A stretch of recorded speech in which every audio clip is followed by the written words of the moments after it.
And welcome to A Day in the Life, a series of the Arkansas Center for Data Sciences to explore a wide variety of occupations in the state. We're coming to you live from the Arkansas Department of Commerce building on the banks of the Arkansas River in beautiful Little Rock, Arkansas.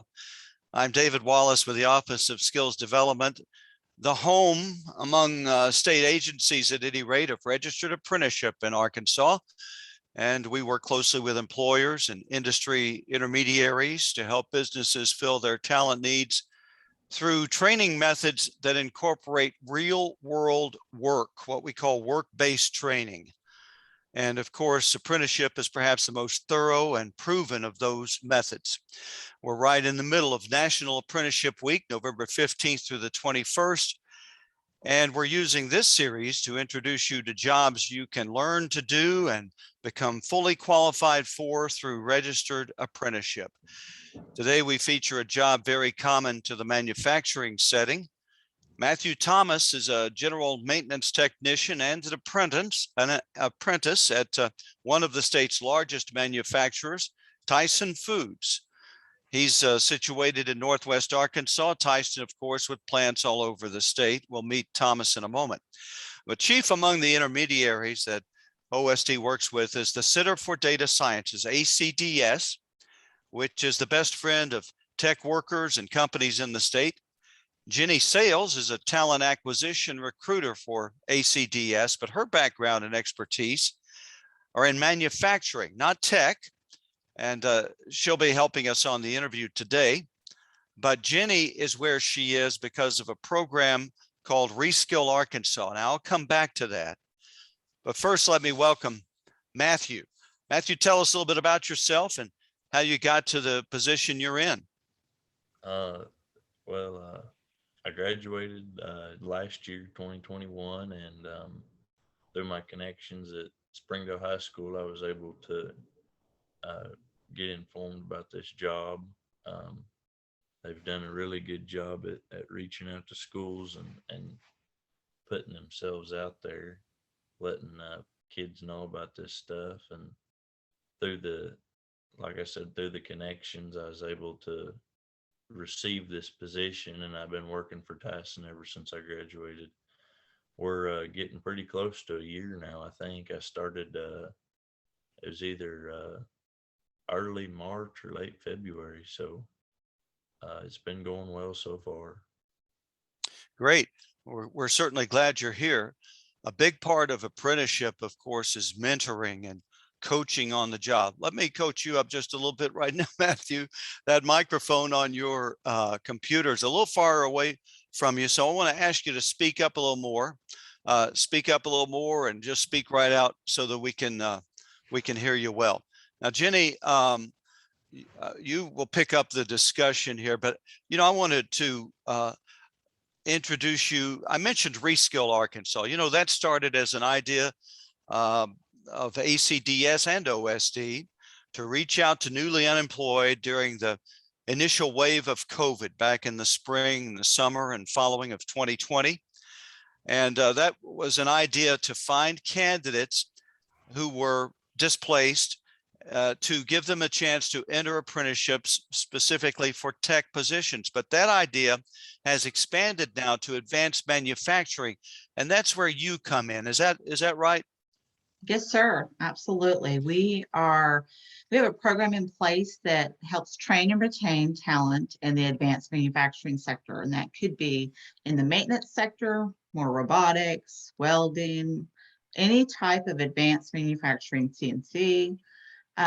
Our goal is to help train and retain that talent here in the state of Arkansas. And so we help them work through a training program. We help them with mentoring.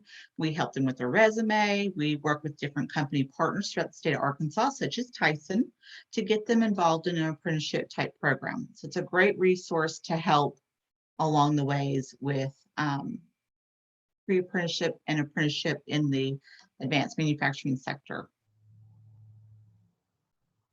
Very good. Well, today is so that's by way of introduction. Today is about finding out what a day in the life of a general maintenance tech is for someone working at Tyson. So Jenny, why don't you pick up the discussion and engage Matthew, and we'll find out about that. Absolutely. How are you doing, Matthew? I'm doing good. How about you? Good. Thank you for joining us today. I was hoping you could tell us a little bit about what is it like in a role in maintenance. I mean, it is a little bit different than like an entry level um, working the line kind of position. So can Yeah. you tell us a little bit about what your day-to-day functions are? So we work 12-hour shifts at Tyson, and I assume it's the same at most plants. It's just the easiest way to do it because, you can have 4 shifts and you're not there very long. I mean, at least throughout the week. But basically what we are required to do is maintain the plant. I mean, it's in the name, but if we have a problem, we're normally the people on the front lines fixing it, whether that be a bearing or a motor bent shaft. I mean, you name it.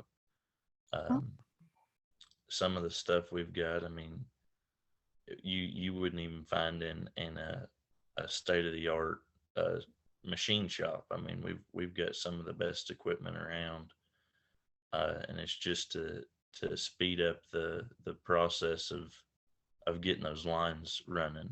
But most importantly, I mean, we push safety really hard.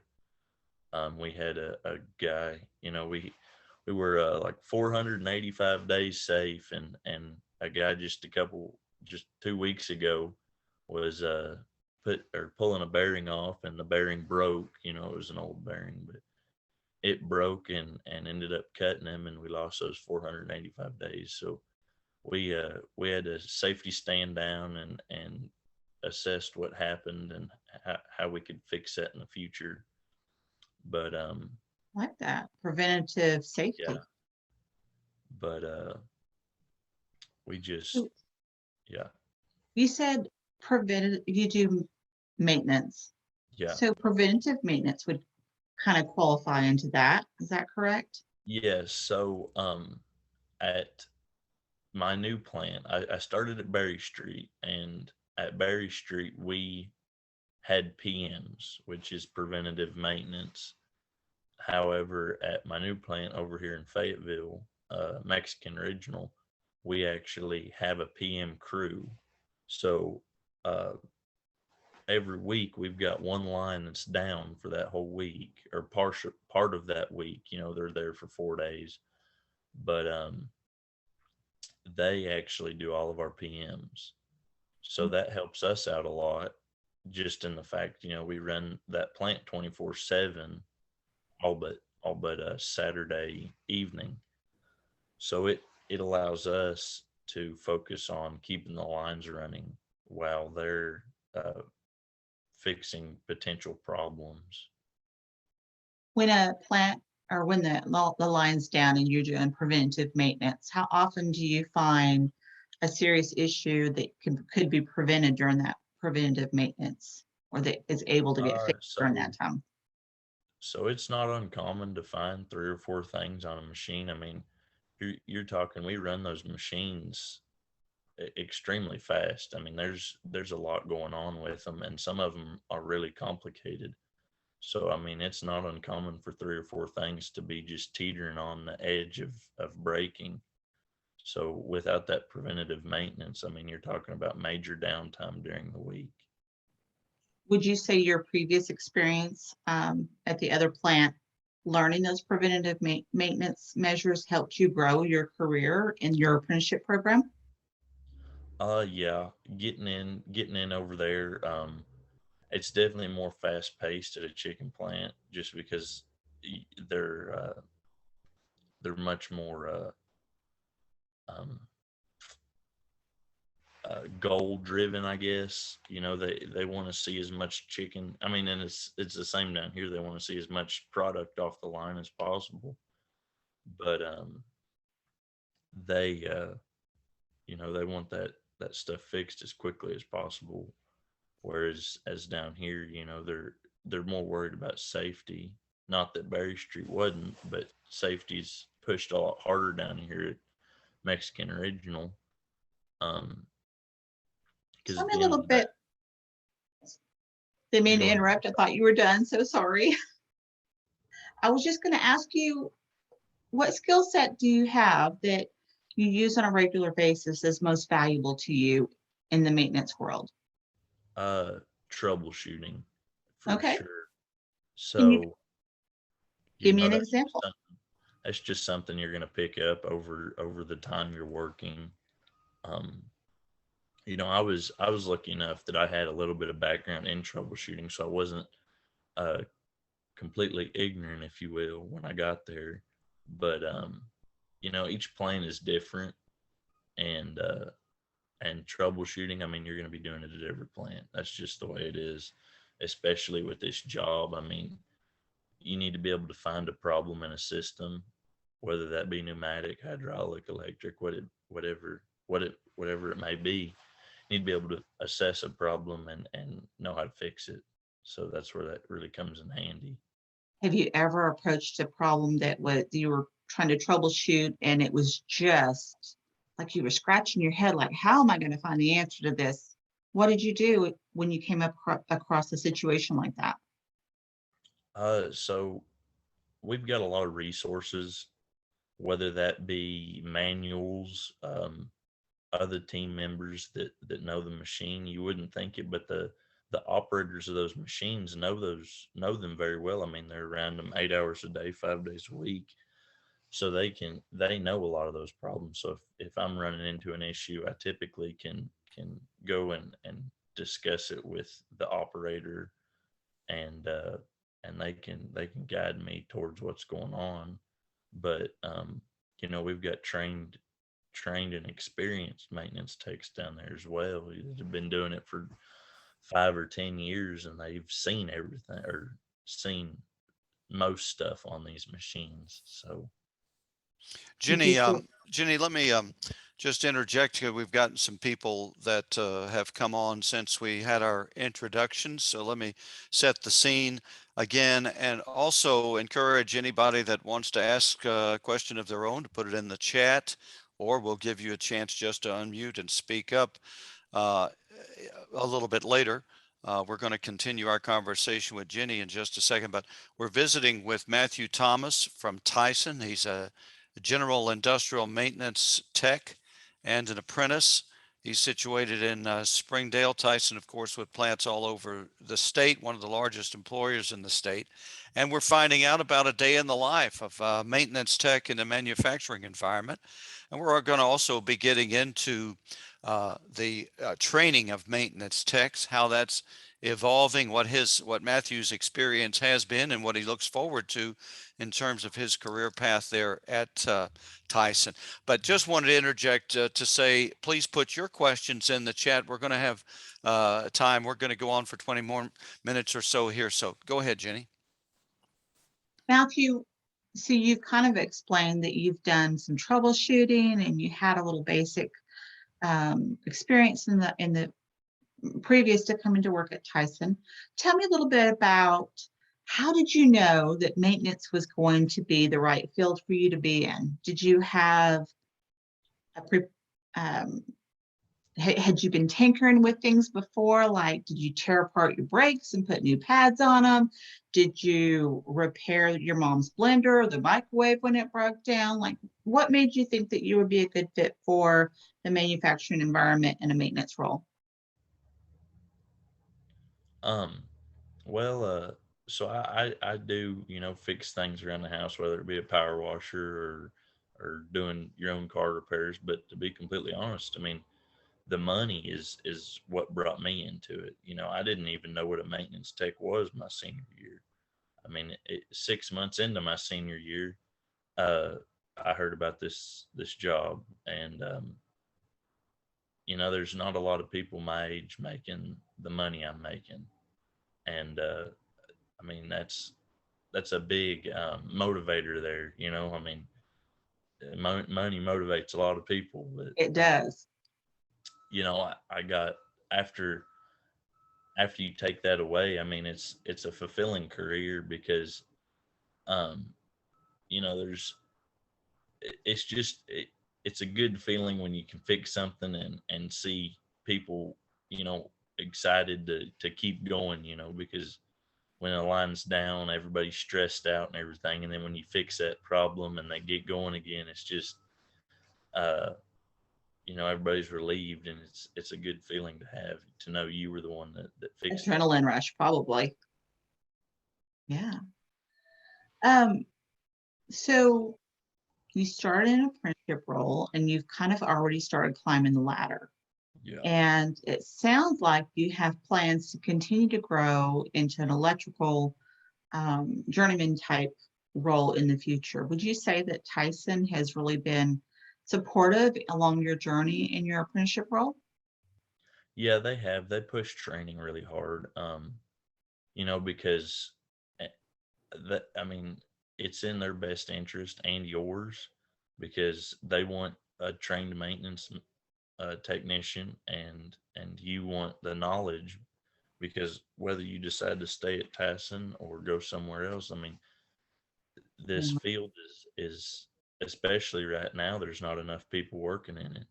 So all the all the people they can get into it, they want to. So I mean, Interesting that you say training that. I've been in the advanced manufacturing field for quite some time, and I used to hear people say, "Oh, I'm going to go to school for this, or I'm going to go to school for that," because maintenance is a dying trade.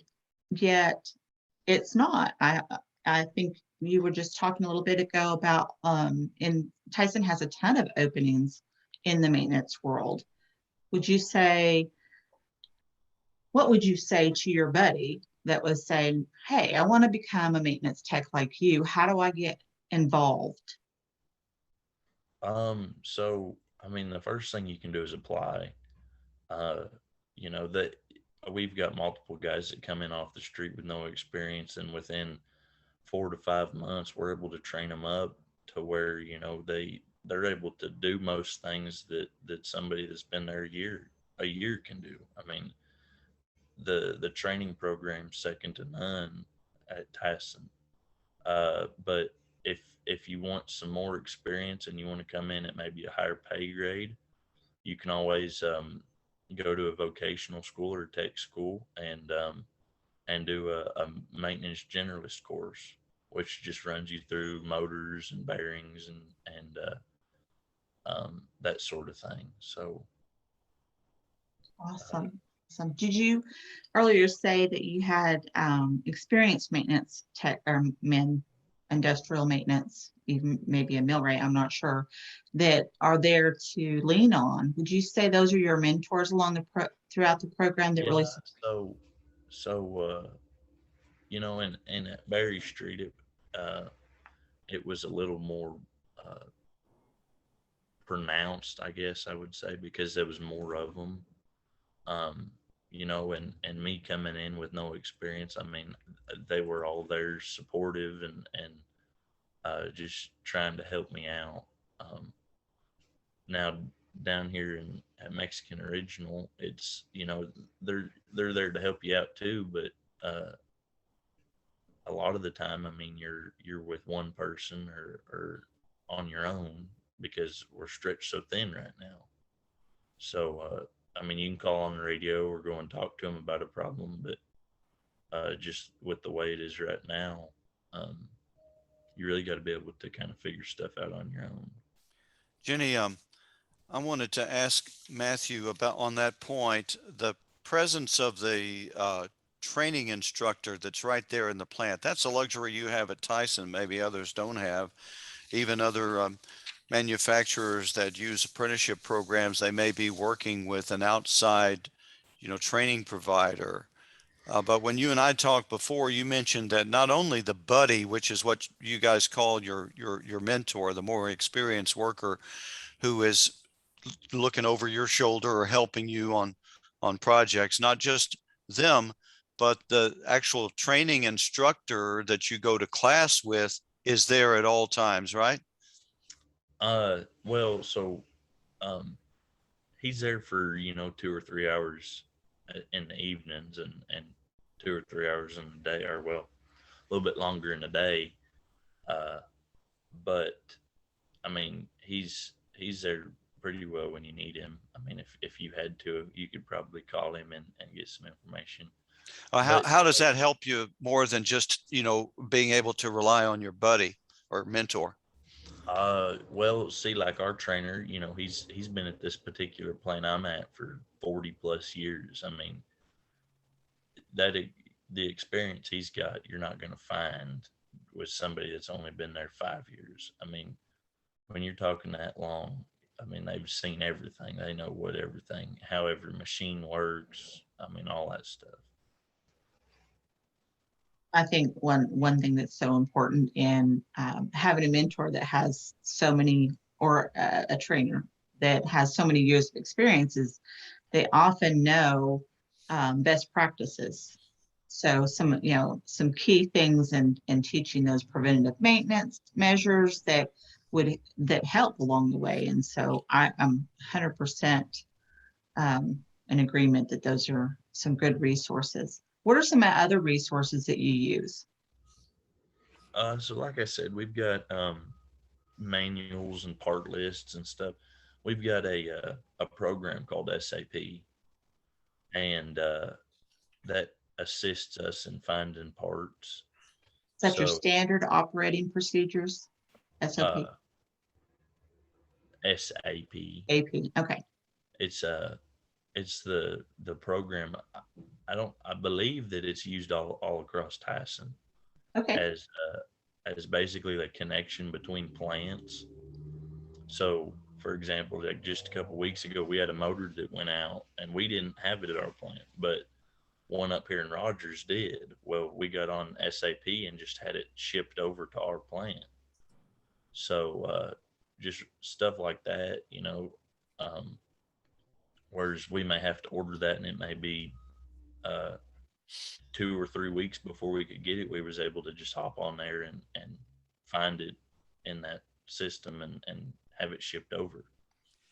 Now, thanks to Marie, we have a link in the chat now. SAP is a standard a program. I don't know much about it either, but apparently it's nationwide. So Yeah, you it's can go to actually that link. it's a fantastic tool, I think, from when you consider the fact that it's kind of a supply chain logistics tool. So like Matthew's saying, if they need to order a supply, a lot of companies use it around the world, actually. So it's a fantastic tech tool, fun enough that you have to be good at tech to some degree, it sounds like, for this role, which is exciting. The logistics thing. Yeah, good. We're still waiting on questions in the chat. Jenny, if I can get one other one in, thinking about this training for this position of industrial maintenance technician, and specifically in Arkansas, and specifically in Northwest Arkansas with Tyson. Matthew had mentioned that when he was a senior in high school, he'd never heard of the occupation, and that's interesting because you've got Tyson employees in your background, right? In your family tree there. And I guess your grandpa didn't work for Tyson, but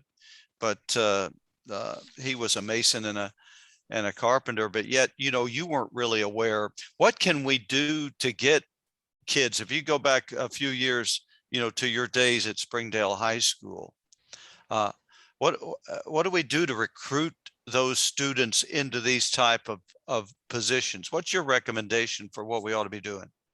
I mean, just give them the facts. If you think about it, you tell a high school kid he can have 3 days off a week and make $1,000 a week. I mean, you're going to get a lot of people going. But I mean, just put the information out there.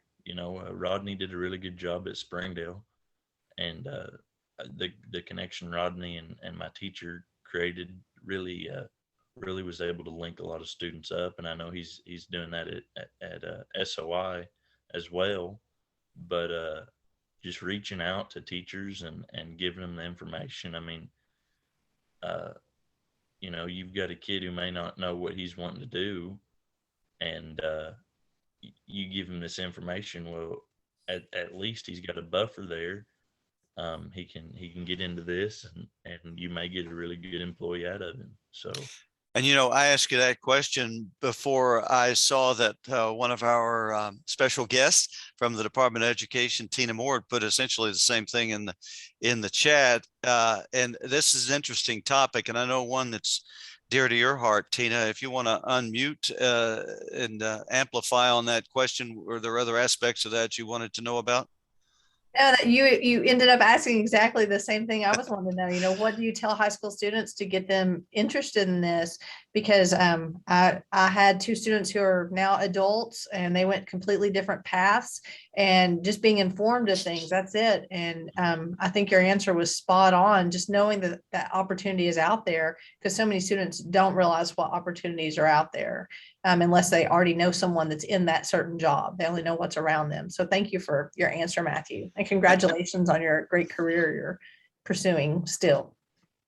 And you know, to some degree, it's up to us to start that ripple in the pond by disseminating the recording of this interview and getting the word out. And you know, I don't want to betray any confidences, but if you're willing to, Matthew, kind of tell some of these kids, let's say we can get it into the hands of the people that need to be hearing this message.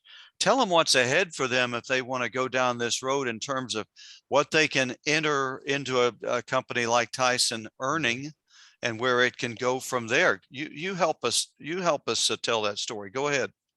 So it is hard work. I mean, you're not going to be sitting around very much, but you know, they're going to start you out at $20 an hour right off the bat. And for most kids, that's pretty good money there. And, as you work through the levels, you know, it bumps up about $1 each level. So you cap out right at about $28 an hour. You cannot beat that in the state of Arkansas. No, sir. I think everybody's nodding their head. You can't beat that in Arkansas. The other thing is that, Matthew, you said you get 4 days on, 3 days off. You have a great work-life balance. Like when you go camping, and you're going to have 3 days to go fishing and hunting. I mean, it sounds like that's a great work-life balance to me. Yeah. So, yeah, I start my week Sunday night, and I'm off by Thursday or Wednesday at 12 o'clock. So, I mean, what you can't ask for a better schedule, I wouldn't say, but yeah, it's a good deal. And then go ahead. I was just going to say, great work-life balance, really good money, opportunity for growth, and you have a mentor along the way. So it sounds like you're covering a lot of areas that are and there's openings across the state of Arkansas with Tyson. So where would your buddies go if they needed to apply? Like, do you send them directly to Tyson to apply to a maintenance position? How did they start? So I believe that Tyson's got a career page. So if you just go to Tyson.com and look up careers, you can find all the jobs they've got openings for. And then at that point, you just put in a filter maintenance positions, and it's going to bring up every maintenance position Tyson's got open. But as far as apprenticeships go for maintenance, I mean, I think you'd probably have to reach out to Rodney. I'm not really sure how that works apprenticeship wise. But if he's just looking to apply for a job, you can just go to Tyson.com. Awesome. Danny Ellis is on with us, who oversees training programs at Tyson, and I want to invite him. He may turn me down cold, but I want to invite him to unmute and talk a little bit about that, the pathway into apprenticeship programs at Tyson. Rodney? Yeah, so David, we have really, I guess, as Matthew mentioned, we have several ways to get into that. We do an internal training program that will give you a pathway to go into an industrial maintenance apprenticeship. We've just completed a mechanical electrical apprenticeship. Then we also have external opportunities in industrial electrical apprenticeships. So we've got 3 paths. And Matthew, as he's come into a full-time team member, he's still on that path. As he completes his levels, our maintenance levels that go from general maintenance levels 1 through 8. And then we have 2 levels of MET and 2 levels of an AT. As Matthew completes those general maintenance levels of 1 through 8, he'll have an opportunity to be awarded that Department of Labor credential under our Tyson sponsorship for industrial maintenance mechanic from this apprenticeship. So as you can come in through pre-apprenticeship from our high school programs like Don Tyson School of Innovation, or you can obtain credit, above someone off the street who walks in the door. So you've got a way to catapult yourself ahead of the game. And then we also have colleges that we work with, North Ark, UACC at Morrilton, University of Arkansas at Cossatot. So those are also ways to springboard into this internal apprenticeship and get that pre-apprenticeship credit. So we have several opportunities there for, external hires like Matthew coming out of a high school program or a post-secondary program. So there's plenty of opportunity. Good, good. Thank you. That Don Tyson School of Innovation is an innovative thing. How many high schools in Northwest Arkansas are you working with through that on the pre-apprenticeship? Yeah, so we have several high schools across the state, Northwest Arkansas. We're working with the Springdale School District, the Rogers School District, the Siloam Springs School District, the Pea Ridge District. And I think we cover a pretty wide spectrum there. We're also working with NWTI, Northwest Technical Institute, which is a post-secondary. And then at Berryville, we have Connect 4, which is the Berryville, Green Forest, Eureka Springs High School program. Clarksville, we have a program. Southwest Arkansas has a program with 7 high schools. So we're covering quite a spectrum geographically in the state. Excellent. And you've done a good job also of linking your apprenticeship programs. As you mentioned, there's a pathway ahead for Matthew. He's been in one internal training program. He's going to be entering another apprenticeship program. And with each one, there's wage progression. So as he mapped out, you can get up pretty quickly within a few years. By the time you're in your mid-20s, to a very healthy wage of maybe about $28 an hour. And outside of Tyson, opportunity, we are trying to grow opportunities, right, Jenny?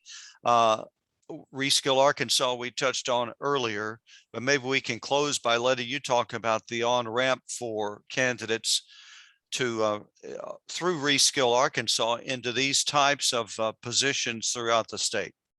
Sure. So we have great different varieties. So when you apply with Reskill Arkansas, I will reach out to you and we'll together and kind of find out what that path looks like, whether you're really wanting to go towards more PLC training or more electrical, industrial, maintenance tracks, and then we'll build our program.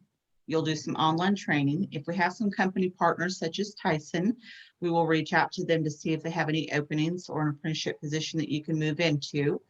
And then we kind of just work with you. We do a little mentoring. We talk to you about your resume and your career path and help you along the way. A couple of things that are key that we kind of, I think our specialty or niche is that a lot of times we don't look at ourselves and go, I'm good at this, or I'm able to do this, or that we don't convey that very well to the person doing the interview with us. And so we practice with you. So I would practice with Matthew or with somebody that's in our program to really showcase why they're the best fit. If they were at home tearing apart a power washer and putting it back together without a list of instructions and it works better than it did before, then that's somebody that's probably has a good idea to go into the maintenance track. So we kind of help showcase some of those things and practice with them so they're prepared in those interviews. So I think in our chat, Marie has put in there Yes. our link. So if you are interested, if anybody that's interested, have them apply and I will be reaching out to them shortly. Yeah, that's acds.co, not .com, .co/reskiller. Reskill AR. Reskill AR, right. And you'll find it in the chat there. For those of you watching the recording, you may not have access to the chat. I'll go over that again, acds.co/reskill AR. Of course, all that is run together. And that's how you get started with Reskill Arkansas. Lots of opportunity, even just within Tyson, all around the state, but with other companies as well, to get into this field. As Matthew mentioned and others have mentioned, there's a great need for maintenance techs. Every manufacturer in the state needs them. Every manufacturer in the state has a great need for manufacturing techs, and you can see what a growth field it is. Matthew, we're about to close it out, but I want to give you another opportunity to make sure we didn't leave anything unsaid that you wanted to talk about. No, I think we got it all. Just, I mean, if you're considering it, it can't hurt to at least get a little more information on it. So, well, I want to thank you for your time today. I thank Rodney Ellis for making you available to us. And Jenny, good job. And I appreciate your time as well, and great work with Reskill Arkansas. We'll just close by promoting National Apprenticeship Week, the events we have going on. There are more than 30 in the state of Arkansas. That's the first time that's ever happened. And it's because of the work of Marie Stacks and committees that she prodded to get going on this almost a year ago. So thanks to her. Now, as part of that, these day in the life interviews continue. So tomorrow, Marie and Lonnie Emmerd will team up to interview Taylor Otwell of Laravel. I'm probably not saying that right. Laravel.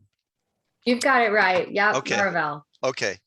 So you guys will be on at noon tomorrow, and then I'll be back with you. We're going to talk to Keaton Brown of Big Cedar. He's a turf management specialist working on golf courses, and he got that job through an apprenticeship. So that'll be on Friday at noon, and lots of other events as well. If you'll go to acds.co, you can see all about that. Thanks for everybody that's been with us.